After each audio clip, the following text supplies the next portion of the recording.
As a kid in the 90s, my favorite pastime was going to arcades with my dad. He'd drive me out to places like Nickel Nickel and GameWorks to play the latest games. One machine I fell in love with but was too young to properly understand was Dance Dance Revolution.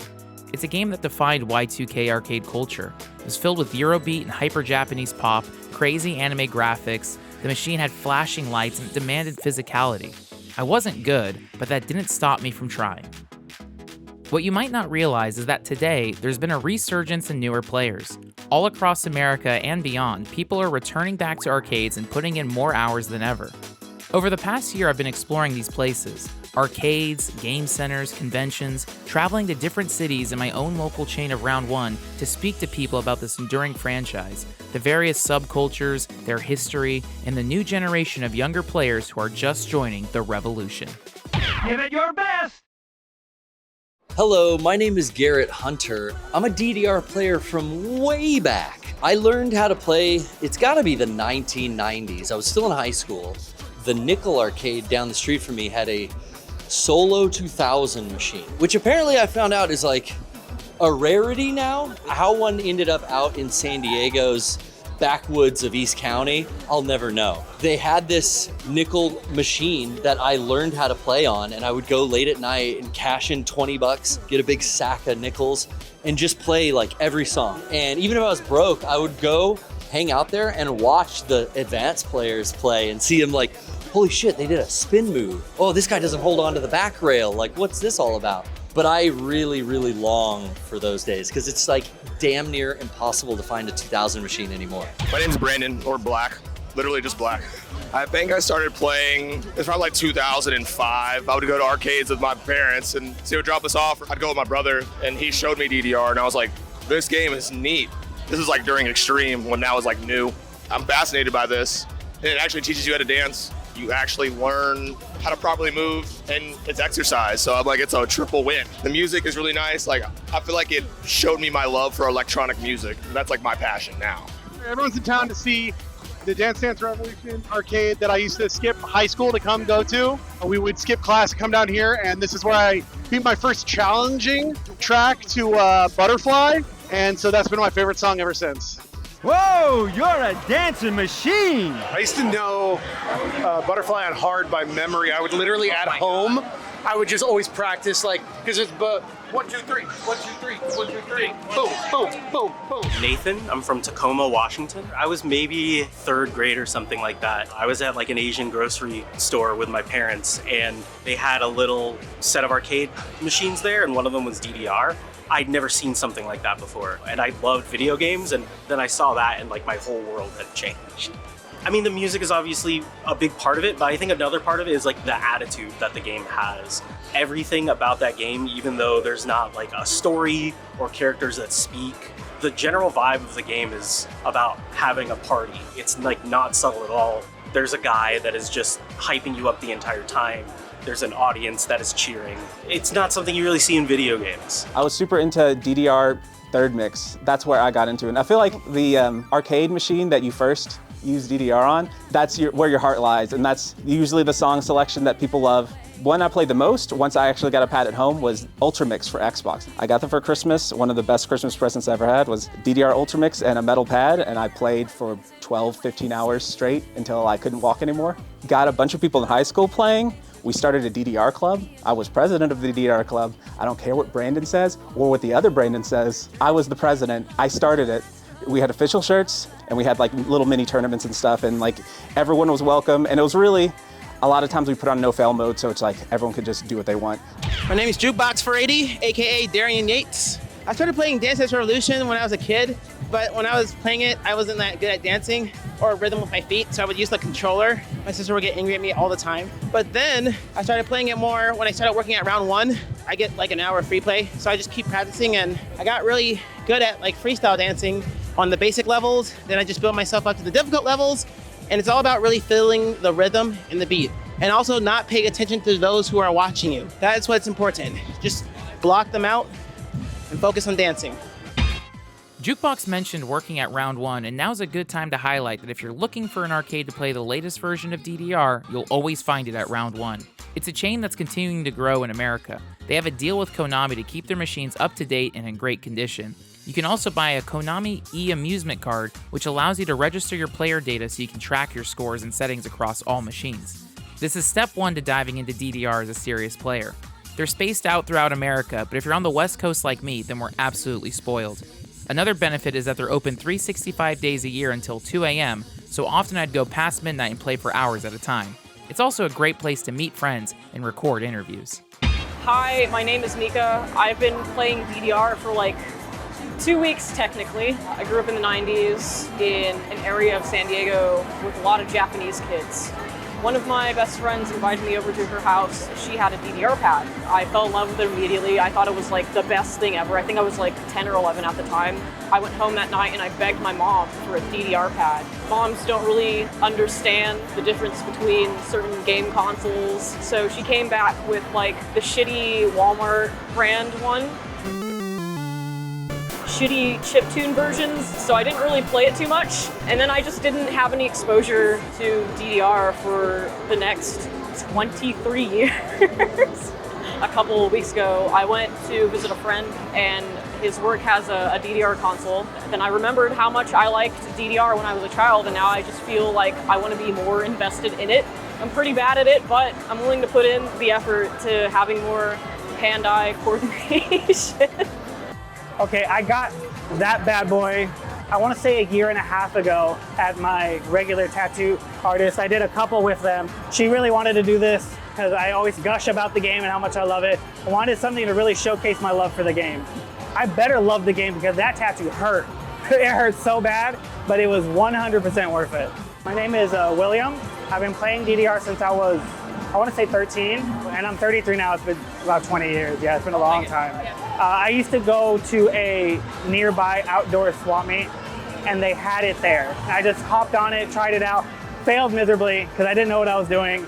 Something about it just stuck with me, and I just kept trying and trying every time I would go to visit that place. Eventually, I found a nearby arcade, and maybe 20, 30 minutes from my place, and I would beg my mom every weekend, can you please take me there? I just want to be there I just want to keep playing this game. It's so much fun. I think it's a mix of the exercise alongside the music. If you're just rhythmically inclined in general, something like this is right up your alley, right? It's not quite like going to the gym where just loud clanking noises that don't make sense to anybody. This, you actually have a purpose, right? You're going with a rhythm, and it's easy to follow along, and it's easy to get into as well.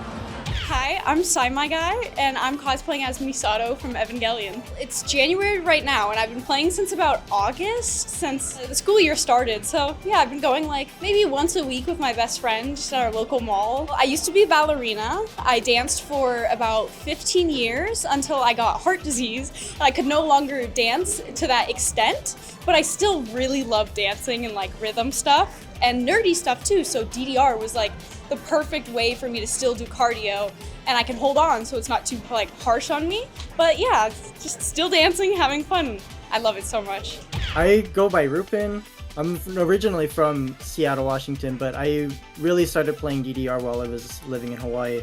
I moved to Hawaii in 2018, so I was kind of looking for arcades over here that had DDR, and then lo and behold, we had Dave & Buster's. One weekend I asked my mom if I could go, and then just kind of exploded since.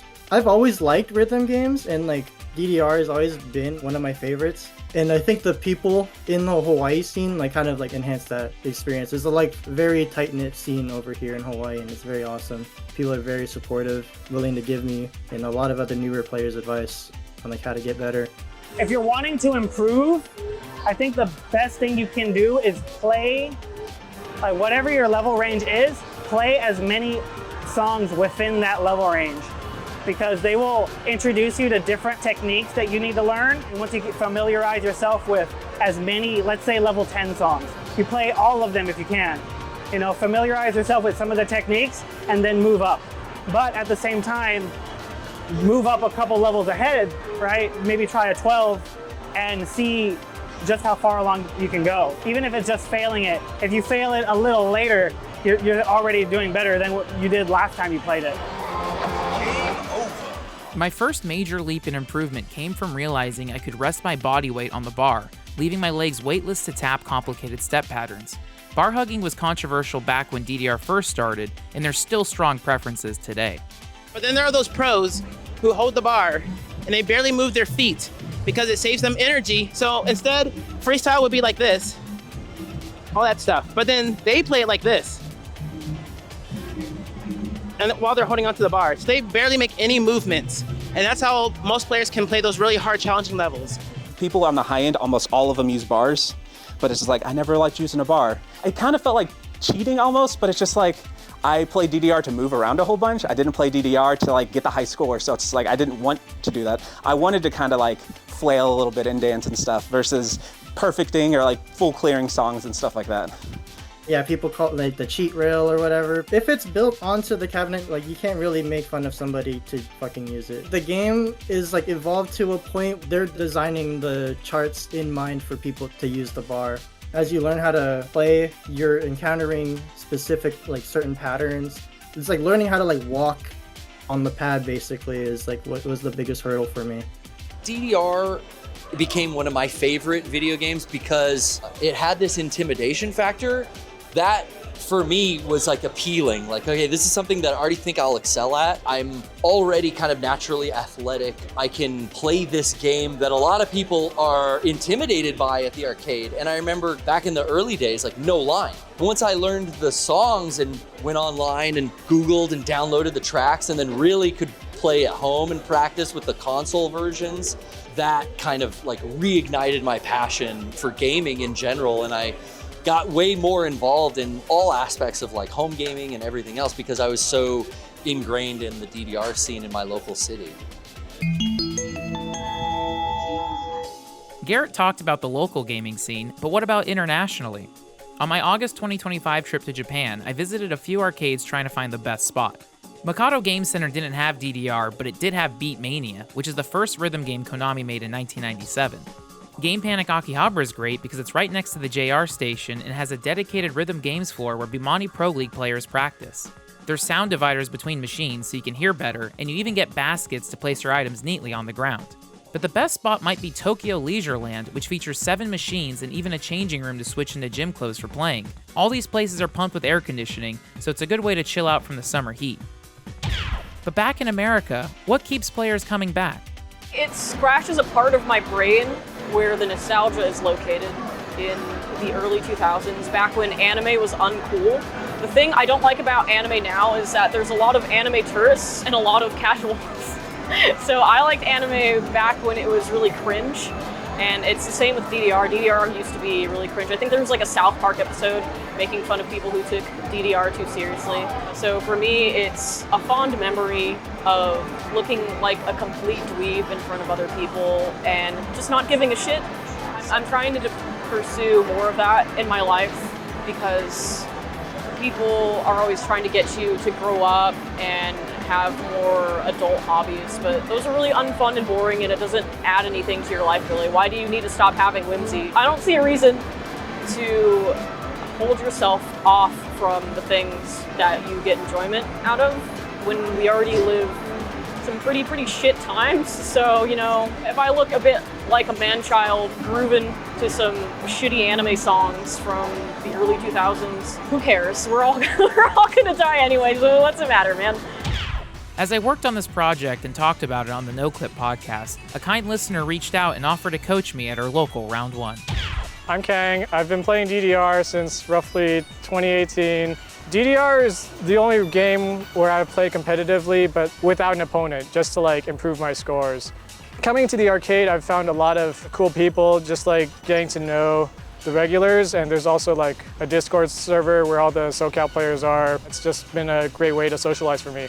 Honestly, if there's a Round 1 or Dave & Buster's near you, just go and just start playing. Ask the people that are playing there because they're probably really good and they know what's going on. Just ask them tips, just like play.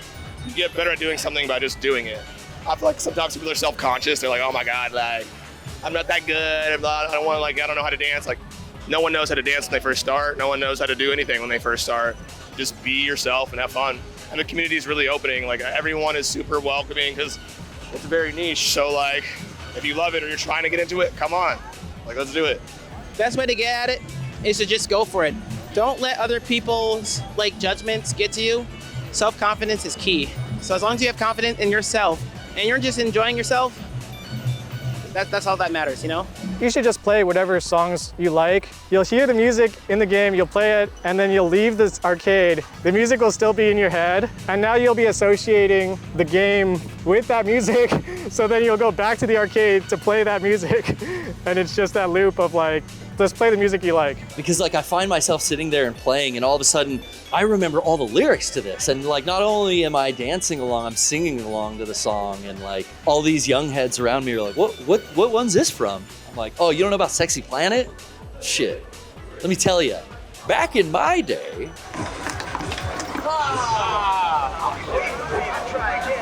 These boots, baby. I got B-roll of it.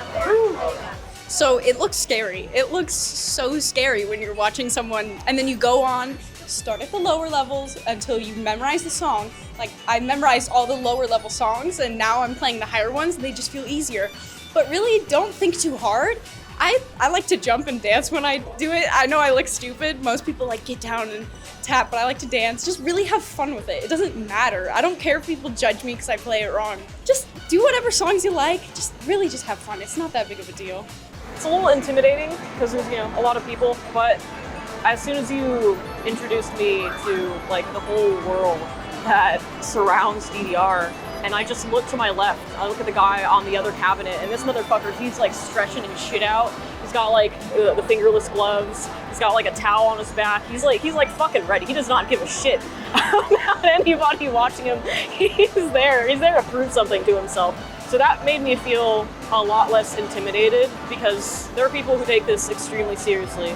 It's not as weird and as cringe as I thought it was, and being cringe will set you free. So you gotta stop caring about what other people perceive when you're just trying to have fun. I just think like rhythm games and like arcade rhythm games in general are just like the best games you could be playing right now. Like it is like kind of a commitment and it can be expensive, but it's honestly just been one of the best games I've been playing like in recent time. 6 months after starting this project, DDR has now evolved from that funny rhythm game with crazy anime and Eurobeat songs to a social ritual. Anywhere there's a cabinet becomes an invitation to be physically active, dance, and laugh around. I love learning the game, climbing difficulty levels, and indoctrinating new friends onto the machines. Oh wait, say you're from Tokyo. Most of all, I'm thankful my dad always had a camera.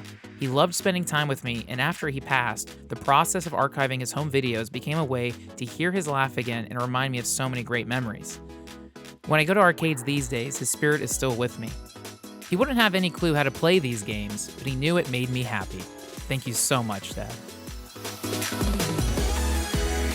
And thank you to everyone I interviewed, random players at arcades who invited me to play, friends who jumped in, and thank you to anyone watching. Whether you're a pro or completely new to DDR, I hope this encourages you to find your nearest arcade or convention and give DDR a shot. Everybody's waiting for you. This is Frank Howley. See you at the arcade.